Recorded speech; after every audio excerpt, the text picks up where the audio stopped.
It was 11:47 p.m. A Tuesday, I think. Not that it matters. Kind of late where the city finally sighs and holds its breath.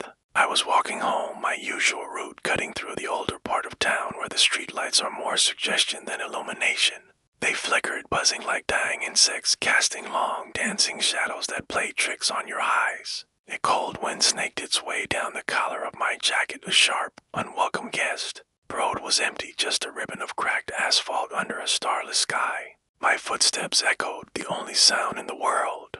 It was the kind of quiet that feels heavy, like it's pressing down on you. Then he was just there. He didn't walk out, he didn't emerge. It felt more like the shadows had spat him out. An old man, hunched and frail looking from a distance, but with an unnerving stillness. He stood right in my path, leaning on a long, gnarled wooden staff that looked as ancient as he did. My heart did a quick, painful thump against my ribs. My first thought was that he was in trouble, maybe lost. My hand instinctively went to my phone, but then he lifted his head and the faint, flickering light caught his face. It was a road map of wrinkles, a life I couldn't even begin to guess at. But it was his eyes that stopped me cold. They were dark, deep-set, and they weren't looking around me or through me. They were looking right at me, and then he spoke. His voice was a dry, rasping whisper like dead leaves skittering across pavement. He said my name, my full name, the name on my birth certificate, the one I never used, the one that isn't on any social media, not on my driver's license, not anywhere public, the name my mother used to call me when I was a child and no one else. Every muscle in my body locked up. Cold I felt before was nothing compared to the ice that flooded my veins now. How? It was impossible. My mind raced, trying to find a logical explanation, a prank, a mistake. Had I dropped my wallet? I patted my pockets, phone, keys, wallet, all there. He hadn't moved. He just stood there, his dark eyes fixed on mine, a faint, unsettling smile playing on his thin lips. The smile wasn't friendly. It was knowing. It was patient. The staff he held was dark wood, polished smooth in some places from a long grip, but twisted and gnarled in others. It looked less like a walking stick and more like something ceremonial. He took a slow, deliberate step forward. The sound of his staff tapping the asphalt was sharp, final dot tap. My breath caught in my throat. Wanted to run, to turn and sprint back the way I came, but my feet felt like they were cemented to the ground.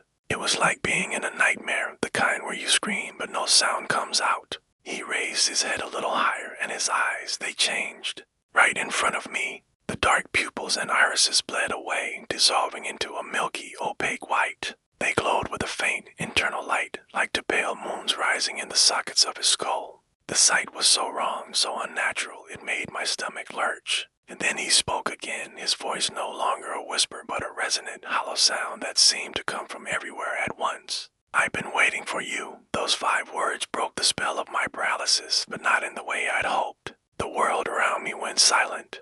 The wind, which had been howling just a moment before, died completely. The flickering hum of the streetlights vanished. The distant city drone, the one you don't even notice until it's gone, was snuffed out. There was no sound, no movement. Just absolute, profound silence. It was me and him in those glowing white eyes and the rhythmic tapping of that staff on the road. Tap, dot, tap, dot, tap. It was the only sound in the universe. It was the sound of a clock counting down to something I couldn't comprehend. He held my gaze, and I felt like he was peeling back layers of my mind, seeing not just who I was, but everything I'd ever been, every secret I'd ever kept. The fear was so intense it became a physical thing, a pressure building in my chest, making it hard to breathe. He knew my name.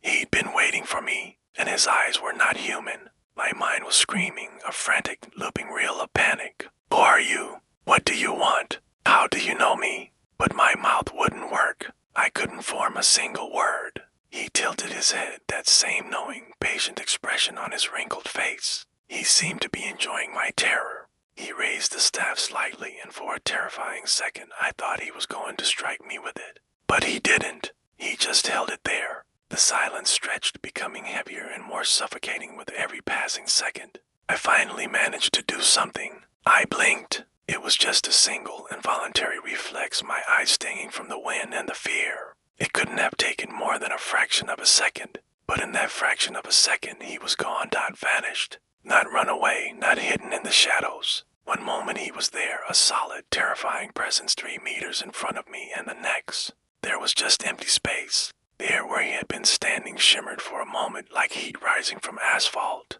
and then it was still. The sound of the world rushed back in. The wind howled, the street lights buzzed and flickered, the city hummed its low, constant lullaby. It was all exactly as it had been before he appeared. For a wild, hopeful moment, I thought I had imagined it all. A waking nightmare brought on by exhaustion and the eerie, empty street. My heart was still hammering, but relief was starting to creep in. It wasn't real. It couldn't have been. But then my eyes focused. Right where the old man had stood, in the very center of the cracked road, his staff remained. It wasn't lying on the ground. It was standing perfectly upright, balanced impossibly on its tip.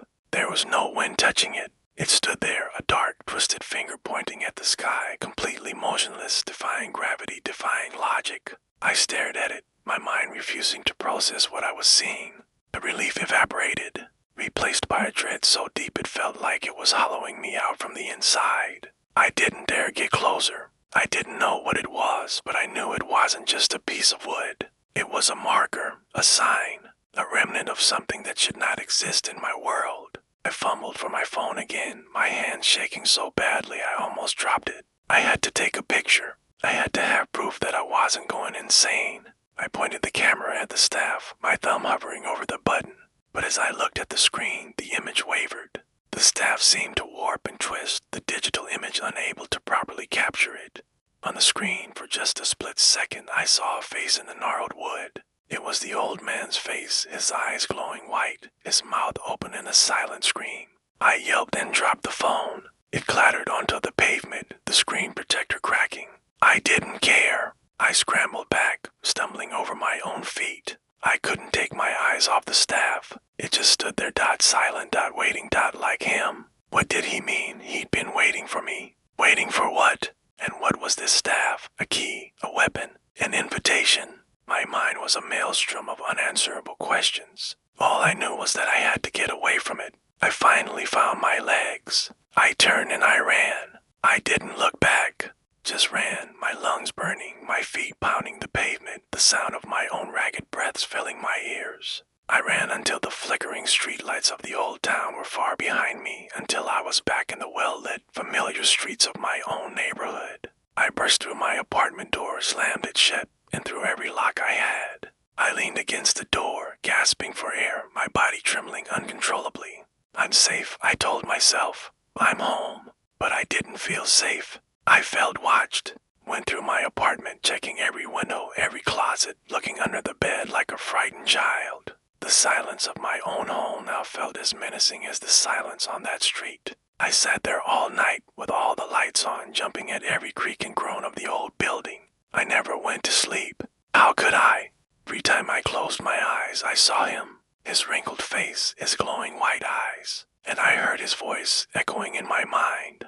I've been waiting for you. It's been a week since that night. I haven't been able to sleep properly. I take different routes home, always in crowded, well-lit areas. But the feeling of being watched never leaves me. Sometimes, out of the corner of my eye, I think I see a tall, thin shadow leaning on a staff. When I turn, there's nothing there. And the worst part, the other night, I was woken up by a sound. A faint rhythmic tapping coming from outside my window. My apartment is on the 3rd floor. Tap, tap, tap. I don't know what he wants. I don't know who he is, but I know this is not over. He's still waiting, and I think sooner or later he's going to come and collect. If you enjoyed this story, please like, share, and subscribe to the channel for more.